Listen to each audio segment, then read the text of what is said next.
Hello, K-poppies and K-mommies. It's Lotus and Danny, and this is Chaos for May. Are those the opposites? K-poppies, K-mommies? I guess so, huh? It just rhymes and flows. It just rhymes and flows. And it's June, but we're talking about May.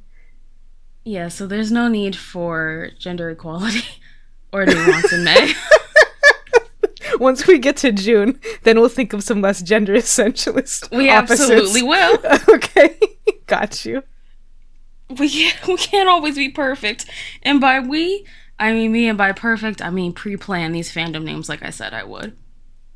Well, it's a lot to live up to, especially when the first one that you unleashed onto us was Joohoney. Oh, yeah. Yeah. I have to both top it and, what's the word? Apologize for that. You have to make up for it. Name. You have to make up for it with the next one. Yeah. No, for sure. So, come June. Come back for June and you'll see. You have approximately 30 days, depending on when we record. I like how you said depending on when we record, as if we aren't recording now and you know exactly when that day is. No, I mean for the next one. I see. You have approximately 30 days to come up with June's fandom name. I got you. Alright. That's fine. I can move on. Because fandom names don't make the music makes the music. And for May, SSERAFIM said, let's give y'all some music. They actually made some music. They made some music. They dropped their first album, Unforgiven, which is coming. Has it been a year since they debuted? Probably at this point. At least 1 year. So. I'll look it up. Let's get some facts going. Let's ask the audience. Because May 2nd, 2022. So that means that it came out a day before. Yeah. That's so their anniversary. If you know K-pop, you may think, wow, that's crazy. A group getting their first album in less than a year, especially a girl group, that's insane. That's amazing. Temper your expectations if you somehow haven't listened to this at the end of the month. Because is this what you would call an album? Is this what you would call a brand new album? Let's say there are 12 songs on the album. This is just me throwing out numbers. The first 6 songs are songs from their previous debut mini album, just recorded without the member who got kicked out because of bullying scandals. So then you get through about that sometimes. Because they worked really fucking fast to squash the problem. They were like, they got her out of there quick. They were like, hey, we just fucking debuted this group. We cannot have it go wrong. Get her out. And so she was gone after that first mini album. And they decided for Unforgiven, which is like the title track and the album name, let's just re-record. Why not? Yeah. Would you like the for real numbers? I believe I have these correct. Yeah, go ahead. So Unforgiven, the album is 13 songs long, and the first 3 songs are re-recordings, and then the following 3 songs, so 6 total, are all from Anti-Fragile. So that means that there are 7 new songs, I believe. 7? Yeah, I think so. That seems like so much. Well, okay. Also, but still barely an EP. Right, and then SSERAFIM always gives an intro, so one song is an intro. And no, you're right, actually. There's a further song that is like, I was told that it's a stage performance song, so it is only ever played in concert, like a minute and a half version, or maybe even less than that plays like when they come out and they do a little dance, but it's never been on an album, and now an extended version is on this album. So that could arguably be another one. It's kind of flex in there. I believe you're talking about Eve, Psyche, and the Bluebeard's wife. Because the intro of that song was what they came out and did like a little dance break to at like the Mamas or something last year, and then it went into Anti-Fragile, I believe. Or something like that. That makes sense. But either way, you could count that one or not count that one, and I would not be mad either way, because I think both interpretations are pretty fair. So you have 7 new songs, 5 if you want to take out the song that half of it was already released in the intro song. Barely, it's a mini album. Yes, basically, it's a repackaged EP. It's a repackaged EP, but call it a full album. That's fun. Mm-hmm. At this point in time, I will say that SSERAFIM can't do much wrong by me in terms of the music. Do you like their debut song? I can't remember. Oh, that's a no. That one's a no. Okay, I didn't think so. Yeah. Which, like, I see where you're coming from, but also, how many comebacks are there that you're saying they can't do wrong?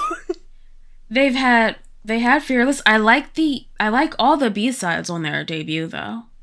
You've explicitly made fun of Blue Flame to me. I sure have. On repeated occasions. Kazuha sounds like Barney in that song, but I think it's fun. It's cute. Okay, I see. I can be negative and still enjoy something. That's true. That's the true hater's code. Uh-huh. Like, being a hater but not being necessarily hateful. If that makes sense. We often call ourselves hateful as a joke, but it's like actually genuinely there are no hard feelings. Mm-hmm. So yeah, like as of right now, it's 3 comebacks. I think I'm pretty good with SSERAFIM still. You're Fear Not? No, because I hate that their fans are called Fear Nots. It's not a good fandom name. Like, they have so much random imagery and kind of terminology lying around that at no point in time do I understand the cohesive image. No. I barely understand the concept. And on paper, it's the simplest thing imaginable. So, like, I just don't entirely know what we're doing. I guess they said at this, like, peel away all the layers. What was that very first teaser we got for SSERAFIM? The screen said, "I am fearless," and then the letters rearranged, and it like said SSERAFIM. Tom Marvolo Riddle baby. Sorry to invoke Harry Potter in here, but it's all I can think of when that teaser plays. That's exactly what it is, unfortunately. So they said, strip it back. What are we? We're fearless. Fear not. It's really fucking dumb. And it's really... the fact that the SSERAFIM girls call themselves femmies, we've said it a million times. They get to be femmies, and then the fans are fear nots. I keep forgetting about this. Maybe I'm just trying to forget. I mean, you have to. But anyways. Back to Unforgiven, which is the first song that they released, like, that they put a music video out for. It's the title, for sure. It's the title. I like an Unforgiven.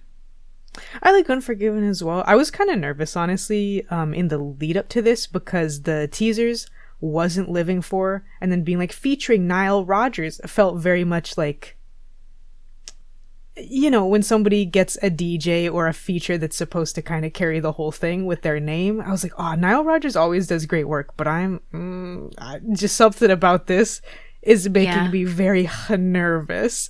But no, I think Unforgiven's really fun. Yeah, I initially thought that, ooh, can SSERAFIM carry a Nile Rodgers song? Yes.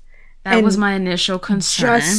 Just about barely. When they get the adrenaline pumping, they are capable of carrying it. Uh-huh. So, yeah, I'm good with an Unforgiven. I'm good with East Like the Bluebird's Wife. It's a good little club song. It loses me at the end that girls want to have fun. Girls want to have fun. It's very Dalla Dalla by ITZY, where it's like, keep your chin up or keep your head up. We got your back. And they're dancing on the cars. Just kind of a bizarre ending to your kind of very heavy, like, fast driving dance beats kind of song. Yes. I don't entirely understand it. I will say, though, as much as I kind of enjoy this song, one thing that, as far as I'm concerned, SSERAFIM will never do is make a good music video. Okay, yes. The clothing is always extremely boring. Yes. There's usually no motif or, like, little storyline going on, really. I like the girls are great at choreo, but like we said, this is a Nile Rodgers song at the core of it, and those women in a music video cannot carry it. I simply See, here's the thing. You said they're good at choreo, but I think like Les SSERAFIM often looks a little just like they've missed the mark in terms of their clothes. But I think in terms of choreo, every member of Les SSERAFIM can learn the choreo and do it. But that's it. They can achieve the steps, they can get their beats, they're in position. They don't look sloppy, but they don't look like dancers ever. They're not super charismatic, I have to admit. And especially like we've talked about this a lot before, especially with rappers, but it's like if you believe it, then I'm willing to believe it for the sake of the performance and I'm gonna have a good time. When Les SSERAFIM are dancing up on cars saying like, I'm a villain, I'm the devil, I'm unforgiven, I've done all this horrible stuff, I'm like, you can't even drive. No, you be serious. They really cannot quite carry the song.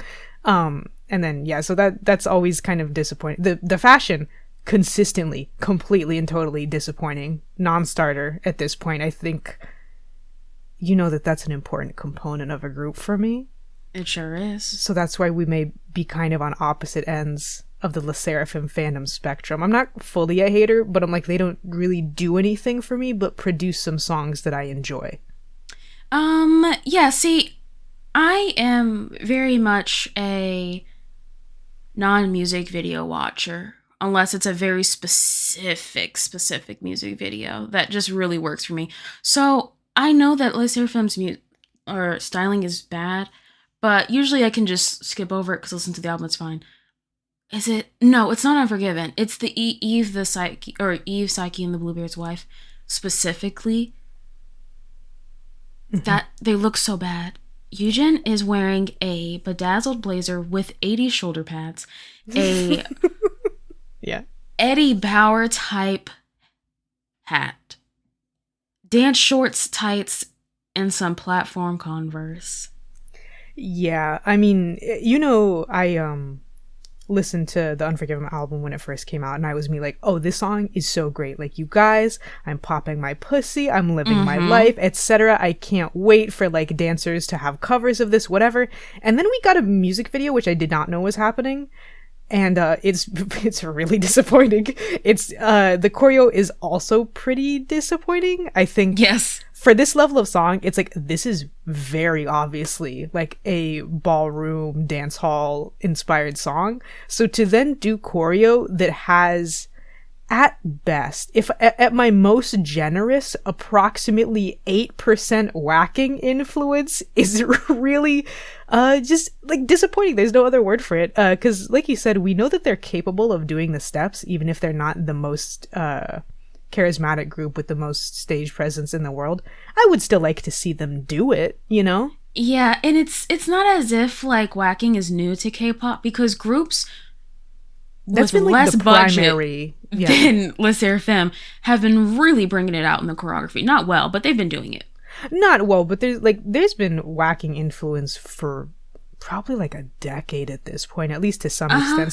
Certainly long before any kind of like voguing really came into the K-pop scene, it feels like. And obviously it can be difficult to tell when it's an inspiration between the two, but I think it's clear at this point that it's always been whacking. Yeah. And so, you know, it's whatever. And then, yeah, the outfits are really disappointing. I was thinking to myself earlier, like, the way that I always describe Les SSERAFIM's style, or the style that they attempt to do, is like the off-duty model thing. Yes. Where it's like all, you know, it's not like quiet luxury, but it is, all of my brands are super duper expensive, but I'm not wearing the flashiest things of each brand, but it's still obvious that like I am in the scene, in the high fashion, whatever. But it doesn't even feel like it quite gets there. It really is like, you know, there's this maybe, I don't know if you would have seen these TikToks all the time, but they're TikToks reposted from Chinese TikTok, which are very obviously staged, fake, like oh, I just saw this model on the street kind of thing. Uh-huh. Yep. It's like a streetwear spotted in Guangzhou or whatever. And it's the most rail thin woman you have ever seen in your life, who you find out if you do any amount of research into like where these videos come from. Effectively the Chinese version of like a trust fund baby who just doesn't do anything but buys lots of expensive stuff. Like that is just what SSERAFIM serves. All of their clothing, for the most part, just seems to serve to emphasize how thin they are and pretty much nothing else. And, I'll always be disappointed. It's meh. 5 girls who can serve, but who never serve. You know? Who never serve. Allergic to serving, but at the same time completely capable of it. Very strange. All I can say is that I am very glad Source Music, or I guess just Source, I don't know if they're Source Music or just Source, has that leftover G-Friend money so that they can at the very least produce good music, because the rest of it is a little lacking. It's a little lacking. Yeah, but not lacking in budget, just lacking in taste. Taste, yeah, I guess it would be taste. I would rather them be loudly bad, like taste-wise, because at least then I would be kind of interested, you know what I mean? It's just someone who's kind of flubbing on a very clear and simple to do idea, but they're like, oh, but is this too simple for a K-pop group? They're like, yeah, it's a little too simple. Let's add a little bit something here, but keep it off-duty model, monochrome colors, and it's just add in lost. a couple more logos. Very bold of them on Eve to say, we don't dress to impress. I know that there's a line after that, but you're right. We don't dress to impress. I know. So maybe they're talking to us in that line. But then after that they say, but we're still the best dressed, which I do vehemently disagree with. So that's what I'm saying, is you can't really if they were doing it as a bit, that would be really funny. I have to. If they just said, we don't dress to impress, and then just moved on with the verse. Moved on? Can you imagine a group saying that unironically? I need a little bit more of that energy. A year into the career. That's not us. Hey, set your expectations differently. Do you know who we are? That's not what you came here for. I would love that. Anyways, it's a good song. It's a pretty good album, even though it's kind of not an album. Yeah, the new songs, they're good. I enjoy them. New songs are solid. A solid set. Not long after SSERAFIM, Oneus released their something album, Pygmalion. It's probably a mini album. It's short. Yeah. In April, they had the pre-release single Unforgettable, and then the single that released in May was Erase Me. I like Unforgettable. I think that should have been the title track. Erase Me is fine, but I hate the fucking break at the chorus.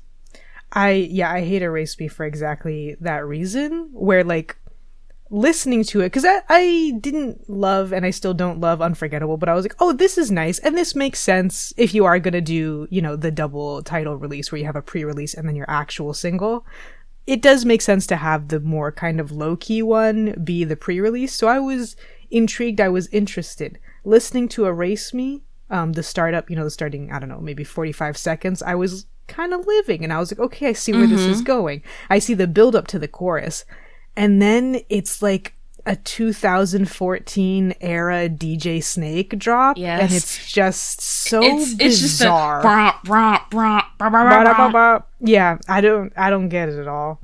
And it's not very, very fun to listen to. It just sounds so dated and so out of place for the rest of the song with like the violin crescendos and stuff. It just doesn't make any sense. It's like if the person who produced Sweet Juice by Purple Kiss was asked to make another song and then someone just came in and butchered it. Yeah. They said it's not exciting enough.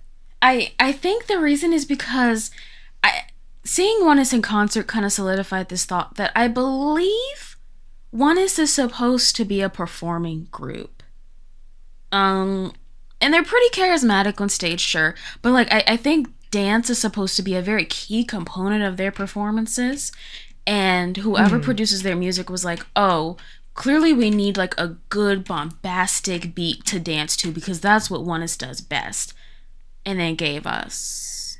I guess it's true that that's what they go for, huh? Now that I'm thinking about like Luna, It's not obviously, and then Black Mirror, I'm like, oh, I guess Uh-huh. they kind of are supposed to be. But I've never thought of that, and that's a bad sign. No, never. But I do believe that's the goal. Right. I guess when you And- have a Hwanwoon, you're like, yeah, you know, Make them dance. make them dance. And like, whenever a Oneus song goes kind of sour, it's usually during the part where they're focusing on dance Yes. and choreography. And it's not because they can't dance, it's because the song does not serve them in such a way. Like, Luna, No. I think, is probably still my favorite Oneus comeback. The fan Yeah. choreo is incredible. And then in the music video version, I believe, the stage version as well, there's a dance break that just kind of obliterates everything that they had been doing prior to build up what the song is and kind of what they're doing with it. And yeah, Erase Me is that, but it happens like 4 times in a row. Yep. So there's never an opportunity for it to recover. Yeah, because it's not the dance break this time. It's just the chorus. It's the part of the chorus where they dance, but every single chorus. Every time. It's not a little bridge, it's every time. Yeah. So, I see the vision. I just didn't like it this time around. Yeah, the sound was pretty bad. I like I said, I like Unforgettable. Okay, the intro, Leth, one of the rivers in the underworld or something like that, also sounds pretty good. Overall, it's a bit of a miss from me. Unforgettable sounds like some other song, and I was talking about this earlier. I cannot remember what it is. It's probably some combination of boy group songs, like I think a little that may be sprinkle it. of like a Spring Day by Batus in there. A couple of One We songs, like you were saying. Probably like an ONF song that I like Why or We Must Love or something. Like it doesn't feel like its own song, but it's fine. Yeah, it's fine. It's fine. You know what that sigh means. I've been so excited all month to hear what you are going to... Like, I need you to know, the second you put in the group chat that you had listened to this, I was like, I need to make sure me and Danny never talk about this so it can all be in the podcast. Because it's rare that you will so clearly and loudly say how you feel before we record. And this time you did. So, G-Idol came back with their I Feel mini album. Allergy was the pre-release song, and Queen Card is their title track off of this album. Yes. And I think G-Idol comebacks will happen, and I'm sure we'll discuss them, but right here, right now, I need to say it. I need to say it. Yeah, go ahead. G-Idol is very clearly a self-produced group, or as self-produced as they can be in their company. Yes. It's very clear that a lot of the lyric writing has their influence, if they're not writing it themselves. Tomboy may have been the first time, but Nude especially, and with Queen Card and Allergy, a lot of G-Idol fans are very heavy on but do you hear the lyrics? Do you understand the lyrics? Do you get the deeper meaning? The answer to that is yes, because it's some of the most surface level messages I've ever heard in music, considering the group's age. And at what point does a message that is supposed to be uplifting and deep and about society become just as vapid as the shit that's being critiqued? At what point does that happen? Because I think G-Idol is there. Oh, I think they have far surpassed that. I believe G-Idol is there. Mm-hmm. I think contrary to you, though, I don't see it as unintentional. And like from start to finish, I don't see it as unintentional.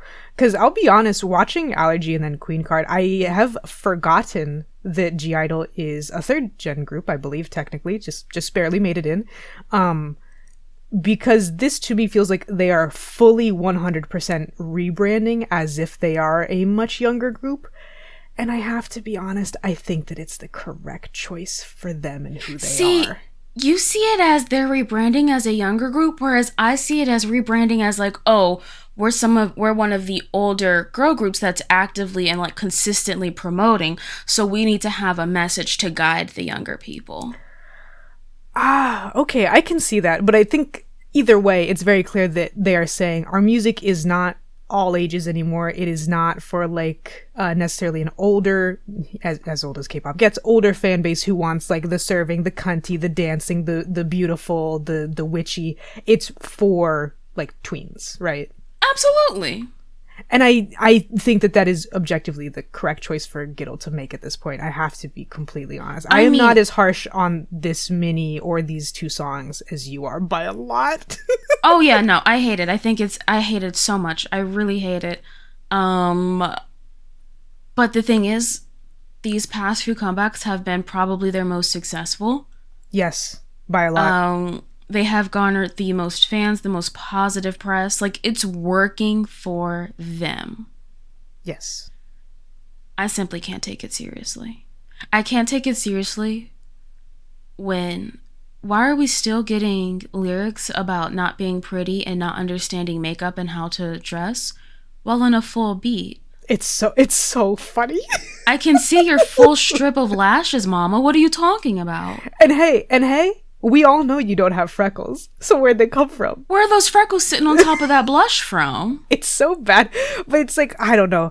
There's a part of me, I don't think the songs sound good, but there's a part of me that can't help but enjoy parts of this. I think Allergy is the better song by a pretty wide margin. I agree. I think Queen Card is like borderline unlistenable, whereas Allergy, when the chorus hits, I'm like, I could really see myself listening to this back to back with some Avril Lavigne. I could see it happening to the tween version of me. I could have fun with the chorus. I think the music videos are like pretty fun. Yeah, that's the thing. I'm very negative on G-Idol, and I probably always will be. Oh yeah, go right ahead. It all works. The music videos tell a very cohesive, complete story. Yes. Even having the episode 1, episode 2 thing is really goofy, obviously, but I do think if you're gonna do a pre-release, which we have very clearly stated, we do not like the pre-release system, we think it's ridiculous, but if you are gonna do it, episode 1, episode 2, I think is one of the more fun things that you could possibly do with that obnoxious ass format. Yeah, I think all the little references in the music videos are fun. It's so funny. I've been seeing on like TikTok and Insta a lot. I guess a lot of fans are accusing Giddle of like plagiarizing stuff because they don't understand how references work, or like people who watch it, especially younger people, will only get like one reference and they say, oh, this is plagiarism, not recognizing that there are approximately 15 different references in each music video. Because I mean, like there's not like a shot for shot thing of Mean Girls, but the Mean Girls DNA runs very deep through both videos. And then there's Legally Blonde, there's White Chicks, there's references to Olivia Rodrigo music videos. Like there's a whole bunch of stuff. And I just think it's really fun for a music video. I think whoever did the music video did a pretty good job. The weird stuff where the two girlies are like twins who make each other, I don't know what that's about, but it's fun. It's fun. And honestly, I really like a lot of their, not all of them, but I like a decent amount of their stage outfits from this era. Or maybe it's just a couple of stages, because they've tapped into, like, Y2K is making a comeback, but it's too pretty. G-Idol looks properly cute and busted. Yeah. On stage for their Queen Card promotion. Like, we're seeing kitten heel slingbacks with a tracksuit. Yeah, it's like they're not quite at the... Like, Y2K has been back for a while, but it's getting progressively more weird. Not necessarily in the same way it was weird in the late 90s, early 2000s, but in a new way, and Giddle has really embraced it. You know, like, them bringing up TikTok is really fucking annoying in all the songs they do it in, but it is... Yeah. You are on TikTok a lot, I could tell by what you're wearing. I'm a hater of Instagram. I'm a hater of Instagram. Alright, fine. I'll let Giddle have fun. No, you don't have to. Here's the thing. This is, like you said, this is some of the most popular they've ever been, so we don't need to give them a single flower. They have enough of them. They have enough fucking flowers. I'm simply saying it makes sense for the reason that, like, this is what's making them popular, so I think they should lean in harder. But also, There's not a nice way to say this. Is gonna sound like a read, but I don't really mean it as a read. I just mean it as a fact, which is how you know a great sentence is about to come out of my mouth. Soyeon and Minnie's voices are inherently kind of annoying.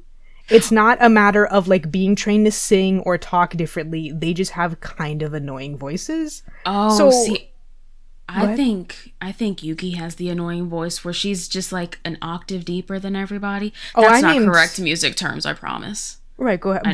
But you can add a third person to the list. That's okay.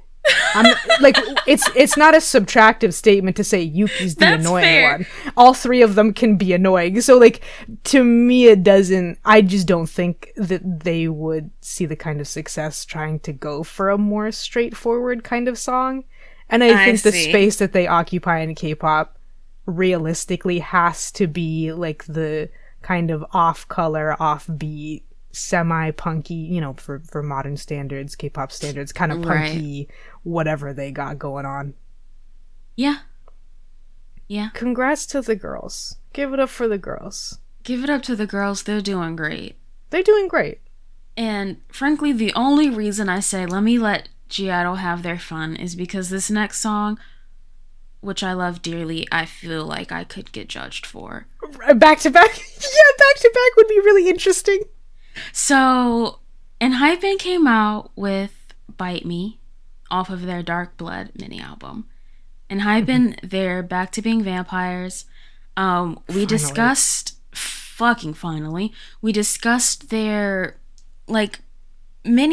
album teaser that was just like kind of a little mini movie. We discussed that last month, so we've already said our thoughts on that. I don't think I've had a chance to say this on the podcast, but I am a big fan of Enhypen. You are. Paradox Invasion and Pass the Mic, I think, were not very good. One of those songs, I forget which, I do think is catchy, but it's not very good. It's Paradox Invasion, I think, that you think is more catchy. I think so. Yeah. It is. Bite Me, however, is a top tier song for me. Top tier? There a little bit of Stockholm syndroming happened, right? Because I recall you not really feeling it. Here's the thing. No, because at first I was like, oh, this song, everything about it, great, love it, exactly what I like in music. I usually hate when K-pop tries to have a theater kid moment because no one does it like Elast, but Enhypen did a little bit. Good, fine. The chanting chorus is a little meh. Like it brings me down a little bit. I didn't hate it. It brought me down. Okay. But I'm fine with it. I like this song so much. I'm so glad. Like, Azalea obviously just edits these monthly episodes, but I have not been able to Stockholm her into a Bite Me. And the thing is too, you successfully managed to Stockholm Azalea into multiple songs over the years. However, I think the way you do it is the funniest thing imaginable. Would you like to share with the class how Azalea hears the music that you like to listen to? Yeah, it's a very simple process. So, me and Azalea will be on the phone for hours watching like shows, playing 14, whatever. And I'll have my playlist going on my speakers. Or I'll be watching a music video on my second monitor. Azalea never hears these songs directly through her own speakers, through her own headphones, of her own volition. It's just me replaying songs that I like over and over again until she's heard enough to piece the whole song together and say, oh, this sounds good. Let me add it to my playlist. Yes, like arguably one of the worst kind of audio fidelity experiences you can get, which is through computer speakers going into a microphone through Discord into the human ear. Can I say it's even worse because when we're on the phone, we don't use Discord. We use Google Meet still. So I was thinking while you were playing games, but yeah, on the phone, it's even because a phone is never gonna get the quality right. I will have my phone and I'll have my 5-year-old Apple headphones plugged in while we are playing something, doing something on the computer, and so she will hear it through the Apple mic, through the Google Meet call. It's insane, but it works. Bite Me, it does not. I think it's the come here and get some. Yeah, I mean, that part's pretty impossible. I also think as time has gone on and Azealia has listened to more songs of her own volition, in part because of the pod, it has been harder to Stockholm Syndrome her into Yeah, things. it's getting difficult. And Enhypen going from a weird theater break into a come here and get some. Yeah, it's not going to work. For me, para me, doesn't work. I told you as well, obviously we were so excited after the little MV teaser, the little cinematic teaser. I heard the highlight medley and I kind of immediately knew this is almost certainly not gonna be for me. Mm-hmm. And yeah, the part that you mentioned is the worst part of the song to me. The rest of it more or less works. I don't love it, I don't hate it, but that part drags it down significantly enough for me that I'm like, no, it's not getting replays. It's not on the playlist.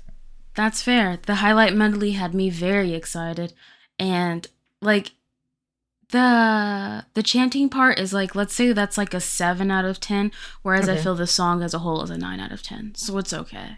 And I really think that my love of NCT, yes, yeah, it really helps in moments like this. It's coming here.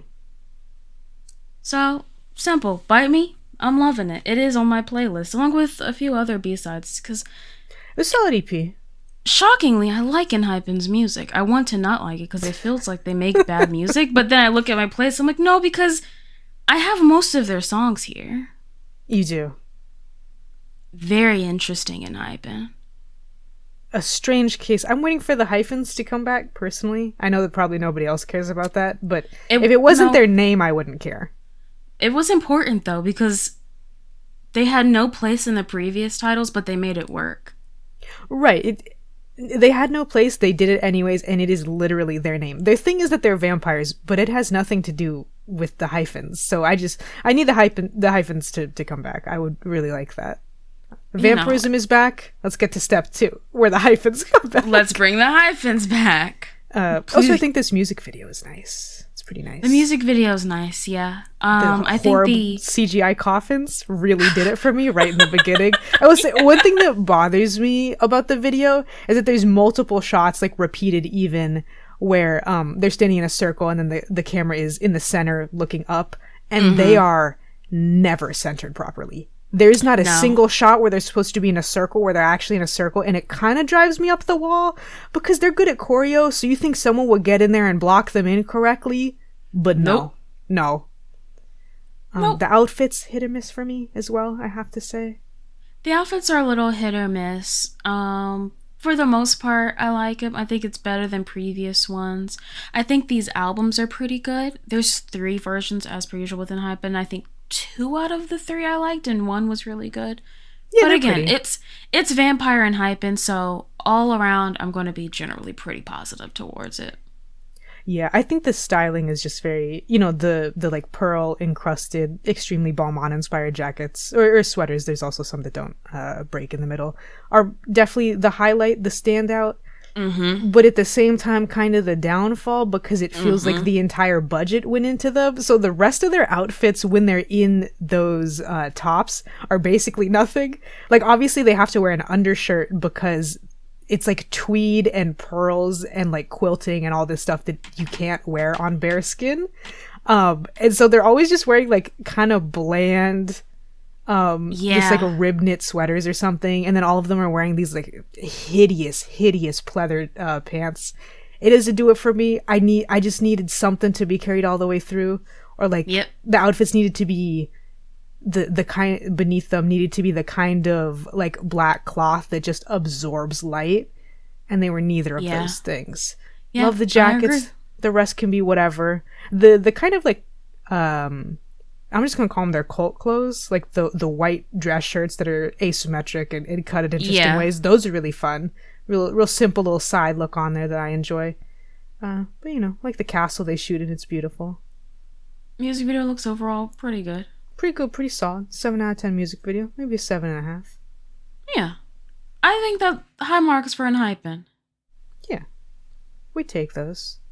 Yeah. You get your wins where you can. You get your wins where you, especially in K-pop, you get your wins where you can. You get your wins when you can. Moving on to a fresh, hot debut of the month. A fresh, hot debut. New artist. New artists. First time ever, even maybe. Probably not, but whatever. So, Joohoney, who you may know from Monsta X. Also, before I get into it, I am very glad that Joohoney is officially his name again, because I think he's gone back and forth on it a few times. He released his album, Lights. And on it, you have Freedom.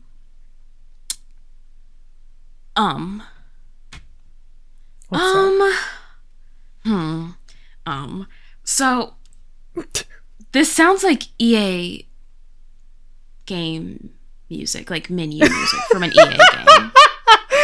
Yeah. Specifically from like a PGA Tour game. I don't know if you ever played those. PGA Tour game. My father was a very big golfer. And so when I was I want to... You think this is from PGA Tour Tiger Woods 2008 by EA Sports? Have you played those games, Lotus? Yes. Yeah, I do think so. Yeah, I do think so. Because they never gave you like a gentle little golf sound in those fucking menus.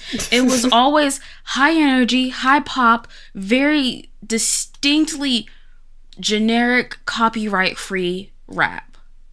Yes, and I mean, it's just pulling out PGA Tour as the reference is wild. But I do get where you're coming from, because when the rap first hits, especially, I'm a big fan of League of Legends. I'm a fan of esports in general. I would say I will watch most esports at least once, and it is the sizzle reel, it's the playoffs or it's the world championship or whatever, and the broadcast hasn't properly started, but they need to introduce both teams and make them sound cool, but it's not music from the game. It's just this kind of like borderline stock song, not quite, but borderline stock song that's just like cool rap guy of these nerds who play video games for a living, pointing their finger up towards the sky while they look at the screen. Same thing applies to like the NFL, especially if it's like draft season and stuff. ESPN always does this kind of shit. PGA Tour, I didn't get that, but I see what's happened and how we got here. I agree enough. I agree with EA Sports. Because I was initially, my notes for this song were very negative, and then I just happened to rewatch, I think a dance practice came out a week ago, and so I just watched that before we started recording to get a refresher. And I think the intro to this song, where he is just singing to God freedom over and over again, and like praise and worship dance clothes, is a strange way to start the song. Yeah, I also think the rap intro is not good. That as well. Being in full English and being such simple English rhymes is just, it sounds goofy. It sounds silly. There's no other way to put it. I know he doesn't say it, but in my head, I always think so the song is mostly singing, which I always just thinking back to the song, I was like, why? There's too much rapping in this song, but there's only one rap verse. It's just that it's bad. It's just so bad. And he doesn't say this, but my mind always goes, he just starts with, double, double, make it trouble. Yes, okay, and it's also, I was thinking literally exactly this, because he says, sky will rumble, ground will tremble. It's something like that. It's very, cauldron boil, cauldron bubble, blah, blah, blah. And also, the thing that really drives that home is he's going for the blacklight thing, so it looks so tacky. It's so tacky, and also, it really evokes the Oogie Boogie song from The Nightmare Before Christmas. Which is why that whole package, that whole scene is not good. It's really bad. It's really bad. It's really bad. It's so bad that I was like, wow, this is a horrible song from him. I was like, I can't believe Joohoney is going to debut with a song this bad. He does pick it up, but it's unfortunate. It's unfortunate. I think the styling in the video was really dated. The dance break is really dated, and he can't quite keep up with the backup dancers, which is never a good thing. And strange, I feel like Joohoney normally can keep up, so I don't know what's going on there. Right? Is it just like seeing him in Monsta X, he's one of the better dancers, but seeing him just with 20 backup dancers, oh no, he's just okay. I don't know. I don't know. I don't want to deliberate on it for too long because I really like Joohoney and Monsta X. Yeah, I mean, look, we don't know. I don't know. But and also, Azalea will cut this entire section if we're not nice to Joohoney. No, Azalea hates this song. Oh, does she really? Azalea hates this song. That's so funny. For the people playing at home, we just joke because Joohoney is Azalea's favorite idol by a very wide margin. That's Azalea's man, and that's you Azalea's cannot man. talk to a lesbian and her K-pop boy. It's true. But oof, it's a bad debut. I listened to the album as well. I think the album is a bit of a bad album. Personally, I feel like in general debuting, even for a group that's been around as long as Monsta X, I just think debuting with an album is a bad idea. I think you should debut with maximum 4 songs, and then maybe you can work up to an album. He has had like official, can find him on different platforms, mixtapes. That's true.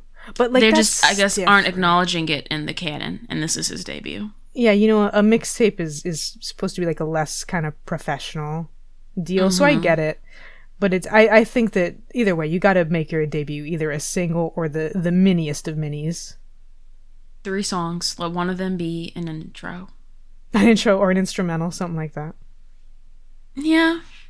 Yeah, it wasn't good. It's okay. It wasn't good. It's alright. Joohoney, we all know you'll be trying again. You're pretty famous. Yeah, and I think next month in June is IM's turn. He has a solo comeback. So I don't know what that's gonna be like. I mean, I feel like we know, but I also feel like he might go left field. Because Joohoney went a little left field. He went a little left field with it. And IM's previous music is just kind of very lazy, vibey music. Yeah. So we'll see. We'll see. Shall we move on? We'll move on to... I don't know if you wanted to talk about this, but I sure did. And that's Card. They came out with Icky. I knew 100% that you would want to. So, it was going to be on the list no matter what. I have some stuff to say as well. All right. I don't think Card makes bad music, but it's not great music, and a lot of it I feel sounds the same. However, there's one very specific, distinct problem in Card. Mm-hmm. And I would call those problems Joseph and Big Matthew. I knew you were going to say this. The second you said there's one problem, I was going to cut you off and say, is your one problem in Card approximately 6 feet tall with green hair? So I wasn't quite there because I mean, they don't have the longest part in the song, so I wasn't sure if you would put both of them. I'll put both of them. Okay. Joseph is the other rapper who mostly his rapping is usually mostly in Korean, and Big Matthew is obviously mostly in English. Can I read? Please. The rap that BM has decided to put into Icky? No, and I know, hang on, before we get into it, I will say there is one lyric in there that I am unwilling to budge on that I think is extremely funny, and I don't want it changed. Okay, listen, I'm reading it verbatim. I'm not even, grammatically correcting anything. Okay. It's about to get risky, hands getting frisky. Threw it back, caught it like frisbee. Yeah. Insanity. Aroma pheromones diffusing all over. Situation might get sticky. Icky. Whoa. Got you excited. Whoa. Says she want more than a tip. I ain't talking about guidance. That line, mommy. To me, is comedy. I love it. Comedy. That's Nicki Minaj. Says she want more than a tip. I ain't talking about guidance. Has fans going, wow. It's just so refreshing to hear adults in K-pop. People see this every single time a Card song comes out. Every time. Moving on. We all get sick of it. Go ahead. Dale mommy is wildin', body temp rising, give you what you've been desiring. Dale mommy. The Dale mommy took me out. Because here's the thing, it's not a great verse kind of regardless of how you look at it, but it is he's going for a fun sexy thing, and it's all in English. They're pretty simple rhymes. You've heard most of them before, so I was willing to be whatever. The Dale mommy sent me into the stratosphere, because again, I do think she wants a tip, I talk about guidance. I'm oh, that's fun, that's funny, I'm having a good time, and then it goes right into Dale mommy, and I lost myself. I don't know where I heard it And I said, there's no way, even though what else could he be saying? There's no Right, way, but you're what like, else could it must be be? something in Korean I've never heard before. Absolutely not. No? BM said, dale. Dare mami. Oh, it's horrible. I think the whole, like, I'm gonna get icky. I love that part of the song. Yeah, I mean, you said earlier, Card doesn't really make good or great music. Yeah. But the thing is, their music is very specific. All like every single title that I can recall from them, they make like fun club music. The icky part in the chorus, and even the little dance that they do with it. Like, yeah, it's stuck in my head, and it's gonna be stuck in my head. I don't know if it's entirely on the playlist, but it's got to be pretty close, and I have a good time. You know, yeah. I'm never mad at a Card. I truly think that oftentimes BM and JSF have just strange parts in the song, whereas the girls are always serving something. Oh yeah, can I say there's a section in this music video where Large Matt is stuck in the back rooms, like the liminal space back rooms, and I don't know why. It's so funny. Mm-hmm. It's incredible. Like, I don't entirely know what's going on in the music video. It is just like liminal space horror, but it's icky by Card. I don't really get it. I don't know. He looks great though. I'll give him that. He looks great. Yeah, he looks great. And like, you know, the styling of the guys in the group always feels kind of woman-led, gay-led. And so that's for sure. That's going to work.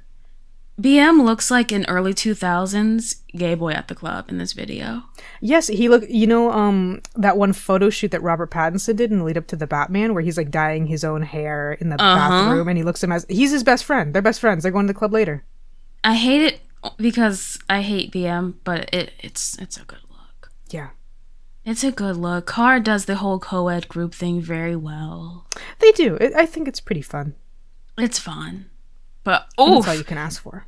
I had to get that entire verse out. No, I'm so glad you did, because I was gonna bring up the one lyric I liked regardless. Because I think it's so funny. You need all of it, because he was writing that down and felt so fucking good. Yeah. These are the kind of lyrics you only get when someone is 100% confident in what they do. He said, "I'm fucking spitting. I'm spitting right now." K-pop has never heard a verse like this. I'm a real rapper. K-pop's not ready for this. And you know what? Maybe they aren't. Maybe they never will be. But that's okay, because Card will still give it to you. Hey. They know their niche and they're sticking to it, and I can applaud that, to be honest. Yeah, I hate Card, but I do love what they do. Fair. Moving on to... Dare I say? Dare you say? Dare I say? The best song that has released all month? Possibly all year? Oh, all month. Unfucking questionably. But like, when you were gearing up, I was like, oh, she's gonna say all year, and you said all month, and I was like, yeah, obviously. Start small, go big. Baby steps at first, but potentially all year. Dreamcatcher has blessed us with another one of their for Dreamcatcher, a softer summer song. Yes, compared to Dreamcatcher's typical music, which involves approximately 7 electric guitars, I would say it's pretty gentle. For Dreamcatcher, Bon Voyage is a softer song. But, don't think they won't still have bitches yelling on it every time the chorus comes around. Right. This is like, if you're comparing it to, a super huge K-pop group like BTS or somebody, this is like a somewhat loud summer song. But for Dreamcatcher, it's soft, which is just funny to think about sometimes. It's so funny. This is such a good song. There's nothing to say. Yeah, this is a good song. It was quite literally impossible to not, again, for anyone listening, Danny and I generally try not to talk about any of the music that we're listening to with each other. Mm-hmm. Like we'll drop dance practices or whatever into our group chat so we can all make sure that we're caught up. When a new music video comes out, we'll send it, teasers, stuff like that. But when it comes to the actual song, we usually will just say, we're gonna talk about this one. Like, let's make sure we talk about this one or nothing else. And Bon Voyage, it was pretty immediately clear that we didn't have to do that. And we weren't going to do that. Like, we weren't even gonna pretend to try. Because both of us love the song. I mean, we're pretty big Dreamcatcher fans here at this point. I don't think that that's a secret even a little bit. Yep. And I love this song. I borderline have the MV memorized at this point. Listen to it daily, without a doubt. It as well, which is very rare for me. It is. I virtually never pre-order albums. I think I've pre-ordered one before, but I can't recall. And here's the thing: it's not a difficult thing for me to pre-order. My local K-pop store has an Instagram account. And they will just say pre-orders are available for this album, and they'll post a really crusty JPEG of the album, and then you just DM them and say, hey, I want to pre-order this album, this version. So it's really easy for me. Almost nothing ever makes the list. It's just not my thing. I saw a couple promo photos from the albums themselves, the physical albums. I heard the highlight medley, and I said, okay, I'll pre-order it. Like, I don't even have to think about it. And I'm even then still pretty impressed. So the highlight medley, you posted it, and like usually when we post highlight medleys, like we'll get out a few general thoughts because it's not the full song. So like we'll basically give it a yes or a no. Yeah, for the most you part. Posted the highlight medley, and I think I stayed incredibly silent. I don't think I responded whatsoever because the highlight medley dropped, and I said, "Oh, I don't know if this will be good. I don't know if I like this." And I said, I can't give words to this thought. I'm just going to keep it quiet. And then the album dropped, and immediately I listened to every song, and immediately after one listen, they went into the playlist. It's that simple with Dreamcatcher. Yeah, it has all the Dreamcatcher elements that you want. Anyone who's listened to Dreamcatcher before, you want the really loud guitars, you want the AMV energy, as we like to call it. Back in the day watching Naruto AMVs to like Face Down by Red Jumpsuit Apparatus, stuff like that, where like you just want some of that anime nonsense energy, a little bit of Final Fantasy XIV Online, and then you want some vocals, you bitch. Because we've said before, Dreamcatcher has not one, not two, but three like very powerful vocalists, and then everybody else can also sing quite well. Dami actually sings on this, who is the lead rapper for the group, and she sounds so light and pretty. They even give Gahyun a little bit more than what she usually gets in the songs. Yeah, she usually just has a line or two, and she's there to look pretty, which she's beautiful, so it's fine, it's okay, but like everybody genuinely sings in this song, and I love it. Yeah, and it's also really fun to see. Again, this isn't a soft song, but for a Dreamcatcher, it is. Hearing Dami sing, and even Dami's rap in this song is a little bit more like talk singy than she usually does, and it's just nice to see Dreamcatcher kind of shake it up a little bit. Yeah. It's not exactly an evolution on the form, no. But it is great to see them kind of stray from what they've done before. You have to imagine it's because they actually got a win finally, that it's like, all right, it's time to do something a little bit different. We could do something a little bit different. Because really the only song I can really pull out from a Dreamcatcher discography that felt slightly different was Because, which was another summer song from maybe a couple years ago. Yeah, but that one wasn't as good as this. For me, Because is not on the playlist, and I like most Dreamcatcher songs, so it's not on the playlist. It's a bit of a miss, but it turns out when you have Shion in your group and Joohoney as well, and you just let them go absolutely apeshit on the chorus, you will make a hit. Suad does great as well. I was surprised. Who's technically not a lead vocalist. She's technically not the main vocalist. But I think she got a lot of the lines that Joohoney usually gets. Yeah. It seems like it was split between the three of them more than usual. Very refreshing, Dreamcatcher. Very refreshing. So light, so refreshing. The styling in this music video is insane. I will say, Dreamcatcher's styling is often kind of bizarre in the sense that they're usually all wearing bespoke, usually suits or suit-inspired items, and then each one of them has something that's slightly different to make it unique to them. And then there's always a moment in a Dreamcatcher song in an MV, in an album, where all of them are wearing large, elaborate floral dresses. They gotta go pretty for a little bit. But usually they'll be wearing like boots or something. Yeah, I like the styling a lot because it is kind of the opposite of what we were talking about with SSERAFIM. It has a clear and loud vision, and I don't know if I agree with all of it. I don't think I would wear 90% of the clothing in the video, but I love it. And because it fits their weird, like, modern witch with like a little tinge of sci-fi in there so well. Oh yeah, and we're nearing the end of the apocalypse, I believe. 3 albums, like, we have to be nearing the end of it, and I think their outfits reflect that in a very strange Dreamcatcher type of way. Yeah, it's really unique. I would like to see the stylists inspo book their Pinterest, whatever it could possibly be, because it doesn't make any sense, but I love it. I love the use. I don't think this has come up on the podcast, but people who pay attention to fashion and MVs and what I say I do and don't like might notice.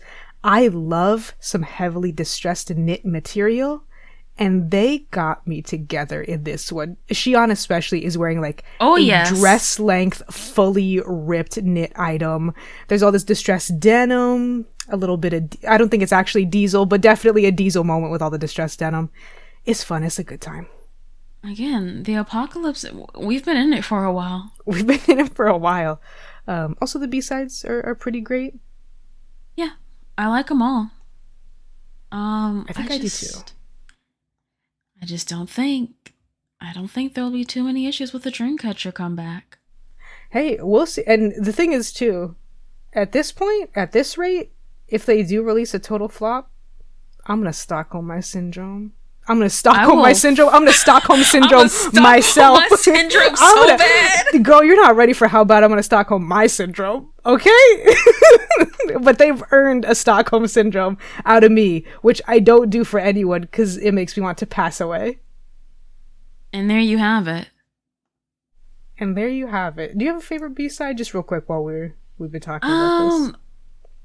Let me look at them. Yeah, I was gonna say, from the minute I knew from the highlight medley that I was gonna like not just the title track, because we had teasers prior, the minute I knew I was gonna like the whole album is in the highlight teaser for Demian, however you say it, because Dami screams on the track. She gets to the end of a rap and then she just screams. It's not a horror movie scream. It's not the stereotypical girly girl, the lights just went out, I saw a cricket on the floor scream. It is like a guttural yell. And I said, okay, this is going to be the album. That's when I sent my pre-order, right then. That's my top song. Yeah. It's not Damien. Damien? Who's Damien? Who is that? I don't know. That's who Dreamcatcher's singing about. It's a good song. I think that would be my favorite. Yeah, probably. I'm always a sucker for an intro in general, but especially from Dreamcatcher. And this has the thing that really gets me. I love it when a piano sounds like it's being played backwards. That's a little motif that we're just always. It's just a little spooky, a little fun. I generally like a solo piano moment, but when it gets a little weird, a little witchy being played backwards, I'm like, ooh, what are we doing? It's drama. It's drama. It's fun. Yeah, shocker. This from the person who loved "Sweet Juice" by Purple Kiss so much. Hold your surprise here. Imagine. Imagine. Yeah, probably Demian. And then I like the intro a lot after that. Propose is good as well. That's a dramatic song. I like the 2U song at the very end as well. Just to close it all out. So yeah. Full album, I'm good with. Full album, great work from Dreamcatcher. It's a nice physical album too. Alright. This next song, CAX came out with Save Me, Kill Me off of Okay, episode 2, I'm Okay. Yes. And I don't think I know what you feel about this song at all, because very specifically, last night we were hanging out and I think I mentioned this song very briefly and very quickly you said, we'll talk about it. Oh yeah, that's true. But part of that is because, we were hanging out and we were doing like K-pop quizzes on YouTube, which we love to do. Shoutouts to Visually Not Shy, my fucking fave. And yeah, I think that was the only song other than like Unforgiven and Eve. I'm not going to remember the full title anymore. I had it in my brain for the podcast. We passed the point whatever the song is called. Which we've talked about prior because it came out on May 1st. So it's been a month, and that's just really hard. Yeah. And so it was mostly just saying, like, we have to remember not to talk about the songs. I don't know how I feel about this song, honestly. I think I immediately had a very negative feeling of the song because I think opening with a suicide is, like, pretty callous. I don't think that CIX have exactly built up the social bandwidth to be able to just do that. Here's, not to date myself, because I am fresh and young. Yes. Youngest person on the pod. Exactly. A suicide, a bullying until the person's about to die. Oh no, do I know what you're gonna say? I don't think so. No? For once, I don't think so. You don't see it in K-pop now, but it's all you fucking saw in K-pop 12-ish, 15-ish years ago. Okay, can I say really quick, because you were talking about your age, I thought you were gonna refer to the cyberbullying movie starring Jamie Lynn Spears, I think. Oh. That they make you watch in middle school. No. It's because you brought up age. I was like, there's no way that this is the deep cut we're making today. But go ahead. Not. Ignore me. Go ahead. I just had to get that out there. It is such a common thing. Someone dying from cancer, a bitch getting stabbed, all of it. It was the drama of K-pop, like I said, like 12, 15 years ago. Yeah. And so it wasn't as shocking to me to be like, ooh, CX, like, is this really, is this your stance? Is this what you do? Right. Also, because that's a fair point. This song so specifically reminds me of, like, the title tracks from BTS's The Best Moment in Life. Is that what those three albums are called? The Most Beautiful Moment in Life. You're referring to the kind of, like, especially in the MVs, the pseudo kind of trilogy of Save Me, Run, and then arguably Spring Day is what we're talking about? I think I Need You. Spring Day is too late. I Need You as well. But I Need You, or whatever. But, like, the song reminds me of that. The music video reminds me of that. Mm-hmm. It just sounds like a randomly old song that's better produced than music was when this song probably should have come out. Yeah, no, I would say that I agree with that. Yeah, I just found it kind of, it's not like, I was just immediately like, is this really, honest to God, what we're doing in here on this day? Fair, because it opens with a suicide attempt of one of the members. I think it's Hyunsuk. It's hard to tell because they put a lot of fake blood on his face. I think it's Youngie, because I think he's the one who's usually getting fucked up in their videos. That's like, true. If you stay to the end of a CIX music video, someone will be dead at the end of it. Yeah, because their whole thing is that they're going through purgatory and, like, whatever. So I think it was him, but he jumps off of the building at school, but he survives and he's in the hospital, and so all his friends are just really going through it. They're angry, they're sad, they're fighting bitches at school. It's messy. It's messy. Mm-hmm. This song is okay. I love the chorus. Yeah, the chorus is really good. Overall, I do like the song. I think it immediately left a bad taste in my mouth. I think BX looks so silly in this music video. You think so? Yeah. Girl, because all the members, I mean, here's the thing. First of all, this is one of the K-pop groups where, like, obviously, yes, the members are young, and they're a 4th gen group, but all their members are, like, more 3rd gen age, I think, except for Hyunsuk, who's the youngest.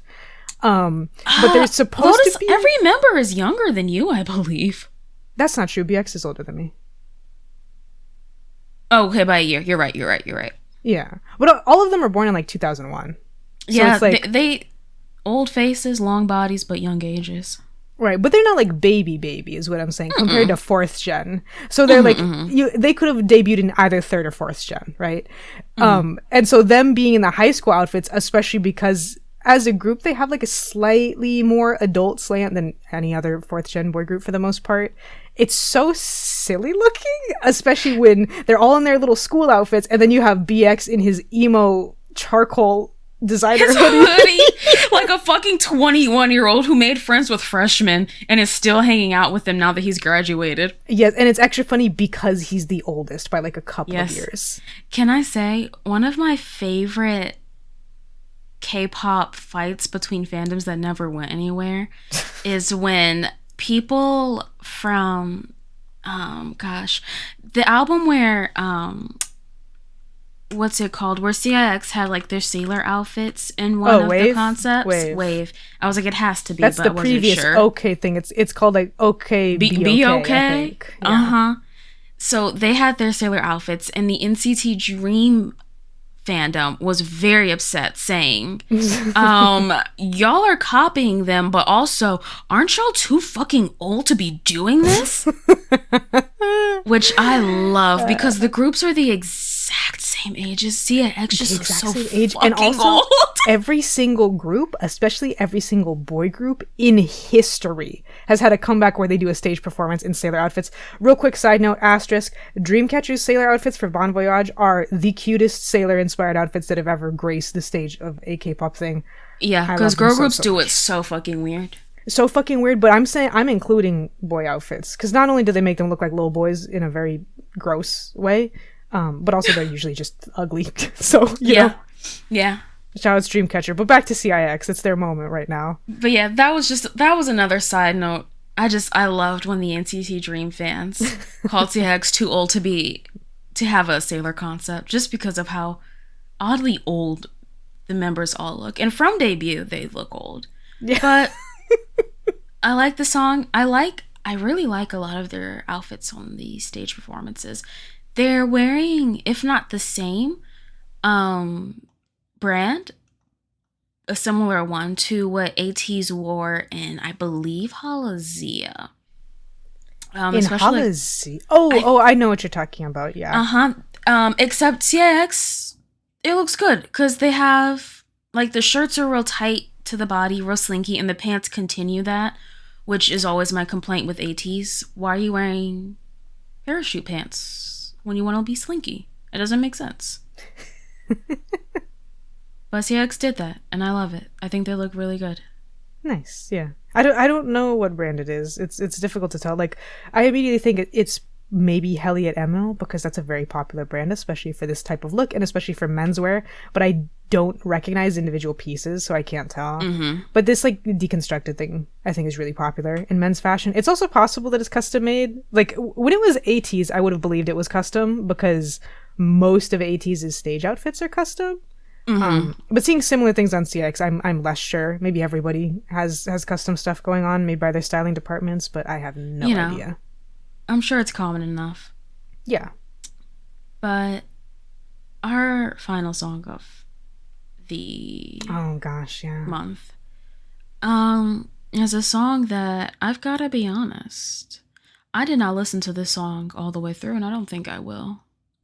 Do you know what's a bad sign whenever a new song has just come out? Mm-hmm. Is when the group message lights up with two messages, one from you and one from me, that just say, "We'll talk about it."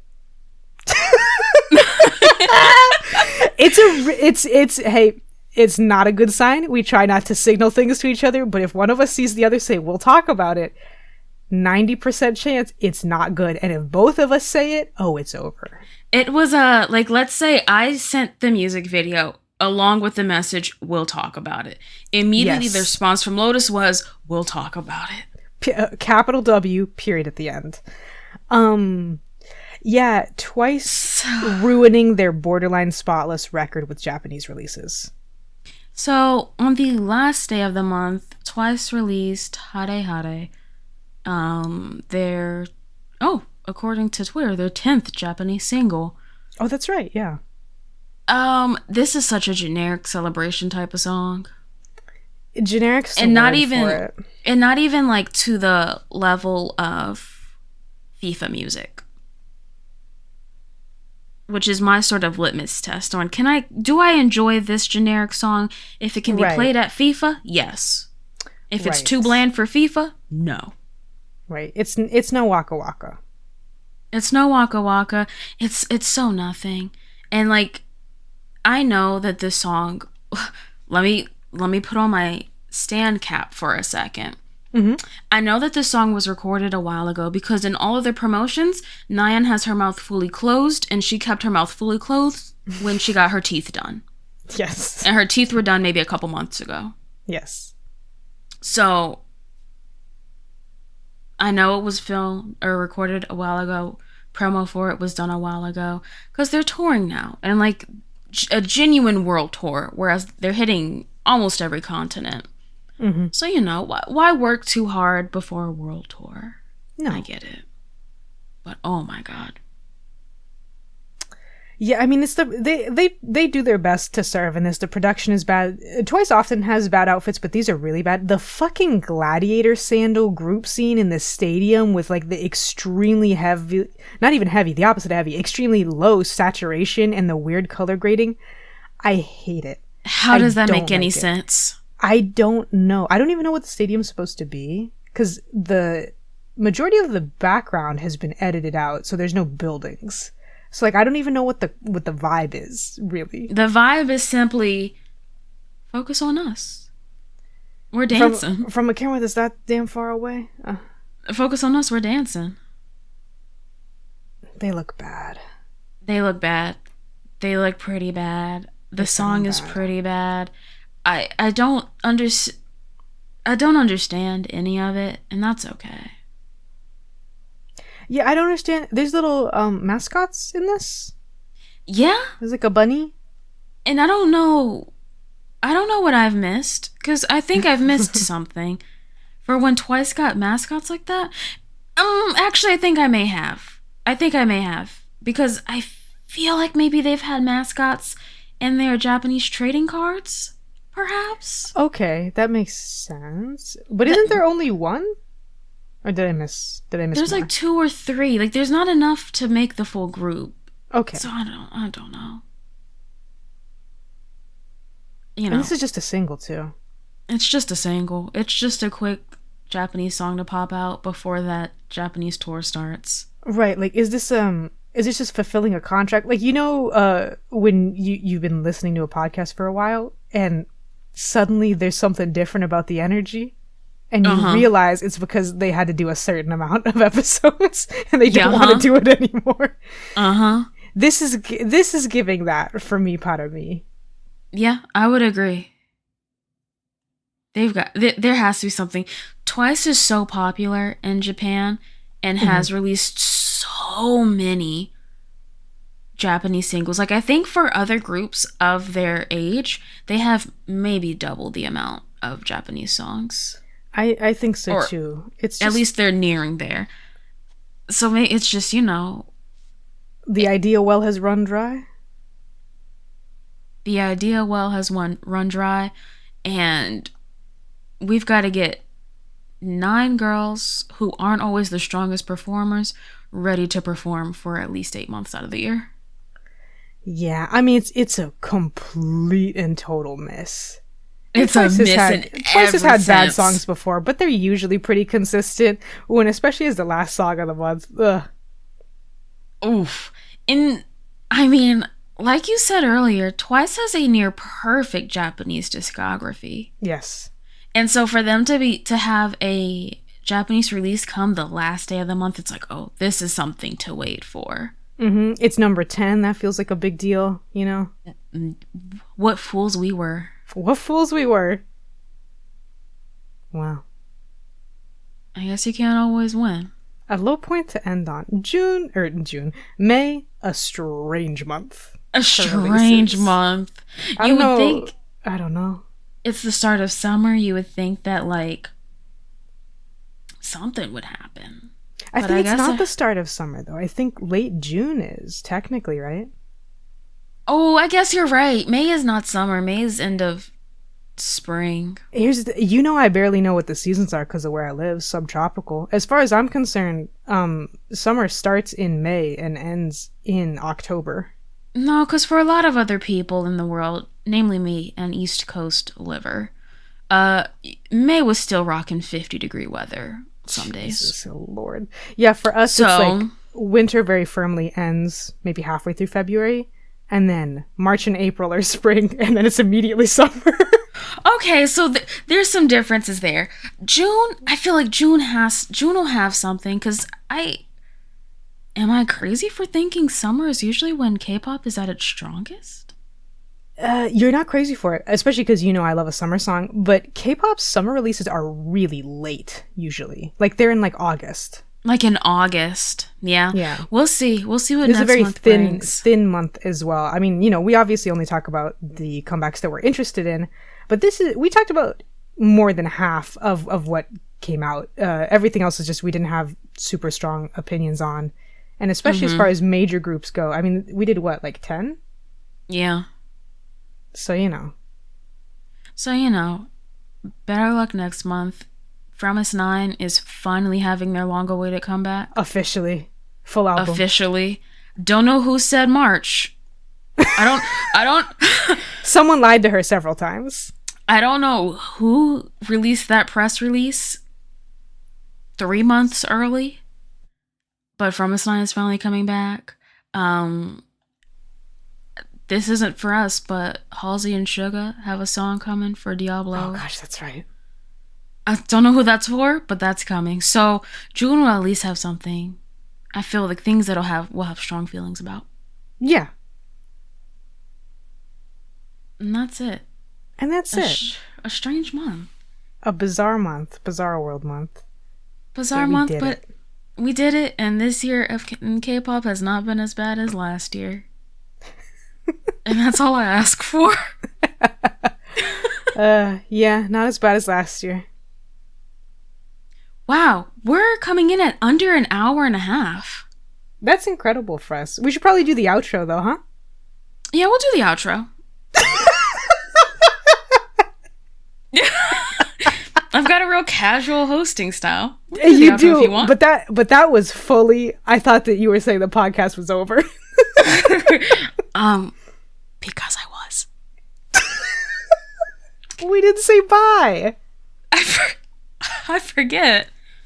Thank you guys for joining us once again, 5 months running. If you want to find me anywhere, I am at Coronades everywhere. I stream when the mood strikes, and I tweet when the mood strikes. And Lotus, how about you? I'm at Lotus Loves Lotus everywhere, primarily YouTube at the moment. I love streaming, but I haven't been able to stream a lot because I am a working woman at the moment and I've been very busy. But I hope to do more streaming, especially once we get into July. Yeah. Okay. Okay. Bye-bye. Bye.